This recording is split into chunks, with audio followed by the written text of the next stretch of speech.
এবার চুক্তিভিত্তিক যারা কর্মীরা রয়েছেন, যারা কাজ করছেন রাজ্য সরকারের আন্ডারে, তাদেরকে নিয়ে বড়সড় সিদ্ধান্ত নিতে চলেছে। তার কারণ, যারা এই চুক্তিভিত্তিক কর্মী রয়েছেন তারা নিয়োগ কিভাবে করা হয়েছিল তাদেরকে নিয়ে একটা অডিট হচ্ছে, যে এদের কি দরকার আছে আদৌ। যেই যেই দপ্তরে তাদেরকে রাখা হয়েছিল, যেই যেই দপ্তরে তারা কাজ করছিলেন, এত আউটসোর্সিং কিসের জন্য হচ্ছিল, কোথা থেকে এই আউটসোর্সিংগুলো হচ্ছিল, কোন এজেন্সির মাধ্যমে আউটসোর্সিং হচ্ছিল, এদের কি এখনো এতটা দরকার আছে, এদের ফান্ড কিভাবে দেওয়া হচ্ছিল, ফান্ডিংয়ের সঙ্গে সঙ্গে এরা যে বেতন পাচ্ছিলেন, যারা কর্মী ছিলেন তারা বেতনটা কিভাবে পাচ্ছিলেন, কত টাকার বেতন তাদের কাছে আসছিল, পুরো বিষয়টা নিয়ে কিন্তু এবার অডিট শুরু হয়েছে এবং প্রত্যেকটা দপ্তরকে কিন্তু এই অডিটগুলো করতে বলা হয়েছে।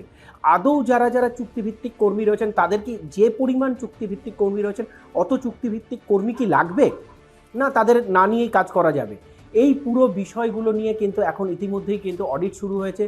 নজরে বেশ কয়েকটা দপ্তর রয়েছে, মূলত বিএসকেকে কিন্তু নজরে রাখা হয়েছে। তার কারণ হচ্ছে, বাংলা সহায়তা কেন্দ্র যে রয়েছে এই নাম করে কিন্তু বহু জায়গায় প্রত্যেকটা জেলাতে এর অফিস ছিল, বহু এক একটা অফিসে প্রায় 3 জন করে কাজ করতেন, এরকম প্রায় 3000 বহু সংস্থা ছিল যারা এখানে লোক দিয়েছিল।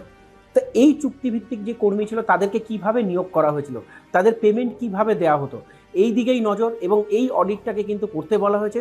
যত তাড়াতাড়ি সম্ভব প্রত্যেকটা দপ্তরকেই অডিট কমপ্লিট করে তাদেরকে রিপোর্ট জমা দিতে বলা হয়েছে। তারপরে পরবর্তী পদক্ষেপ নেওয়া হবে যে এদের বেতন কাঠামো, পরিকাঠামো থেকে আরম্ভ করে কোন এজেন্সির মাধ্যমে নেওয়া হতো, বা থার্ড পার্টি এখানে কোনো যুক্ত আছে কিনা, সেই থার্ড পার্টির মাধ্যমে তাদেরকে নিয়োগ করা হয়েছিল কিনা, সেই বিষয়টাও কিন্তু এখানে খতিয়ে দেখা। ফান্ডিংয়ের সঙ্গে সঙ্গে এরা যে বেতন পাচ্ছিলেন, যারা কর্মী ছিলেন তারা বেতনটা কিভাবে পাচ্ছিলেন, কত টাকার বেতন তাদের কাছে আসছিল, পুরো বিষয়টা নিয়ে কিন্তু এবার অডিট শুরু হয়েছে এবং প্রত্যেকটা দপ্তরকে কিন্তু এই অডিটগুলো করতে বলা হয়েছে। আদৌ যারা যারা চুক্তিভিত্তিক কর্মী রয়েছেন, তাদের কি যে পরিমাণ চুক্তিভিত্তিক কর্মী রয়েছেন অত চুক্তিভিত্তিক কর্মী কি লাগবে, না তাদের না নিয়েই কাজ করা যাবে, এই পুরো বিষয়গুলো নিয়ে কিন্তু এখন ইতিমধ্যেই কিন্তু অডিট শুরু হয়েছে। নজরে বেশ কয়েকটা দপ্তর রয়েছে, মূলত বিএসকেকে কিন্তু নজরে রাখা হয়েছে। তার কারণ হচ্ছে, বাংলা সহায়তা কেন্দ্র যে রয়েছে এই নাম করে কিন্তু বহু জায়গায় প্রত্যেকটা জেলাতে এর অফিস ছিল, বহু এক একটা অফিসে প্রায় 3 জন করে কাজ করতেন, এরকম প্রায় 3000 বহু সংস্থা ছিল যারা এখানে লোক দিয়েছিল। তো এই চুক্তিভিত্তিক যে কর্মী ছিল তাদেরকে কিভাবে নিয়োগ করা হয়েছিল, তাদের পেমেন্ট কিভাবে দেওয়া হতো, এই দিকেই নজর এবং এই অডিটটাকে কিন্তু করতে বলা হয়েছে।